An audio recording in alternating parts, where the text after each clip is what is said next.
আসসালামু আলাইকুম রহমতুল্লাহি ওবারাকাতুহু। সবাই কেমন আছেন? আশা করি সবাই ভালো আছেন। তো আমিও আপনাদের দোয়া এবং ইনশাআল্লাহ ভালো আছি। তো একটু ঠান্ডা লাগছে তো। আসলে আমরা বিগত যারা প্রবাসে থাকি, যারা অনলাইন থেকে পণ্য অর্ডার করি, তারা মনে করে কি যে টাকা খাইয়াই আমরা বড়লোক হয়ে যাব।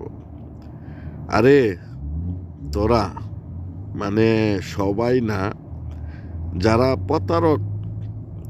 প্রতারকিতা করে প্রবাসে কিন্তু অনেক কষ্ট করে টাকা পয়সা উপার্জন করে। এই অনলাইনে মাছের অর্ডার দিলাম, মাছ তো দিল না, তো আমার 5,500 টাকা মেরে খেয়ে নিল প্রথম অবস্থায়। তো আমি জানতাম না, বিদায় দিয়ে দিছি, সমস্যা নেই। তারপর আপনার যারা বাংলাদেশে কিছু কিছু বিশ্বস্ত লোক ছাড়া যারা অনলাইন ব্যবসা করে, তারা চিটার বাটপারি কেন করেন? আপনারা মরতে হবে না? আপনাদের কি মরতে হবে না? ভালো ভালো মোল্লারা দেখতেছি, মোল্লা এবং সব ধরনের ভ্যারাইটিসের লোকজন আছে যে প্রতারকিতা করে, যে বরাব কিনতে হবে, প্যাকিং করতে হবে, প্যাকিং খরচটা দেন, বরাব খরচটা দেন, দিয়ে রে চম্পট। আর তারা মোবাইল ফোন ধরার কোনো ইয়ে নাই।